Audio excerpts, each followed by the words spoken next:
Thanks for tuning in to our training video today, where we'll discuss the new and improved online classroom. Our students and teachers will finally be able to engage visually. We believe this will greatly benefit both the students and teachers. And this addition will absolutely improve our product. And 2, our sales and retention. Today, we'll share the rules, tips, and tricks for a great online classroom. Before you step into your online classroom, we'll need to check your hardware. For starters, you'll need a camera, of course. Most newer laptops are equipped with an onboard camera. Although the angle is not ideal, these cameras, in most cases, are adequate. If you're using a laptop with an onboard camera, we suggest using a laptop stand that will position your camera higher, at about eye level.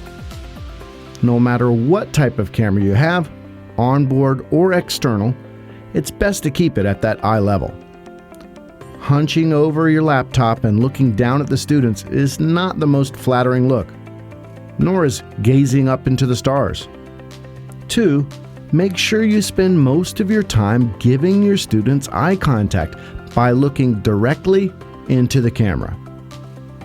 Avoid the urge to look at the person you're talking to, because no one wants to talk to your forehead. Pro tip: there are some really great cameras out there for good prices. Logitech and Razer are both worth looking into. These cameras offer much better image quality and options for controlling them as well. If you want even more control, you can download eyeglasses for Mac, Logitech camera settings, or other webcam control apps to adjust exposure, intensity, brightness, and more. And remember, having and using your camera is not optional. It's a requirement. Now let's talk about your audio. It's best not to rely on built-in microphones, whether from your laptop or an external camera. Almost anything is better than the built-in mics, which usually pick up noises that you don't want and deaden the sounds that you do want. Even iPhone wired headsets are better than not, although we do suggest something a bit more substantial. Next, let's talk about your network. If you've been thinking about upgrading your network, now is the time to call your provider. If you were thinking about getting that new Wi-Fi router, go for it. But even if you have a top-of-the-line network, there can still be issues with connectivity when presenting online classes. It's just the nature of the game. This is especially true when you're connecting with someone in China. Not everyone in China has a 25 megabyte per second service, or even 5 megabyte per second. Distance is also a major factor in internet speeds. Some of you may have heard about the firewalls, peering, and mirroring that affect internet speeds here in China. Plus, there are only a few internet service providers in China, and they handle a lot of traffic. Nearly 1 billion users based on a recent government release. A few things here. First, never blame the student or the government. There's no reason to blame anything, really.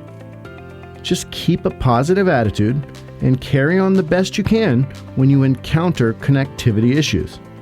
Do your best to de-escalate the situation if you feel the student is getting frustrated, and of course, follow the instructions you've been given by your supervisor. That said, there are things we can do to try and remedy the situation. Try turning off your HD video in your camera settings. Play around and test your settings to see what works best for you. Remember, the higher the resolution, the higher the required bandwidth. Try toggling your mute button on and off. This may sound tedious, but it does help.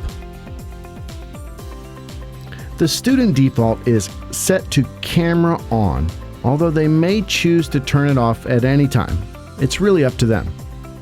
But if their camera is on and you're having difficulties with connectivity, you can suggest that they turn their camera off to free up bandwidth. And then, only as a last resort, and only after you've contacted your team to inform them of the issues, you can let the student know that you'll need to turn off your video to free up bandwidth. Also, let the student know that you will try turning it back on in a few minutes, and of course, do so. Next, we'll talk about the classroom environment. Once you've checked all of your hardware, make sure your classroom is bright, clean, clear, and quiet. Setting up your classroom near a source of natural light will contribute to comfort and productivity. But avoid large windows behind you. For the most flattering look, your main light source should be in front of you. You should also have ample supplemental lighting available for work during any time of the day. LED desk lamps are cheaper than ever on Amazon or Taobao these days. Your classroom should be clean and your background clear of distractions. Please make sure there are no laundry piles, dirty dishes, or cluttered areas behind you. And it's best not to give class in a bedroom setting. Ideally, you will have a solid color wall behind you or a well-kept area. As always, your classroom should be quiet. Obviously, a door for your classroom provides basic sound control that can help prevent distractions. But make sure your roommates, family, and pets know that it's time for class. Now that you've checked your equipment and classroom environment, it's time to get to work. Just a few more things. The teacher should always keep a clean appearance. Just like any work setting, you'll want to shower up and fix your hair. Although a collared shirt is not mandatory, it is recommended. Otherwise, business casual up top is preferred. If you must wear a t-shirt, please choose a solid color with no logos or writing on it. And the most important thing you must wear? Your smile. It will go a long way in setting a positive tone. Thanks again for tuning in today, and we'll see you in the classroom.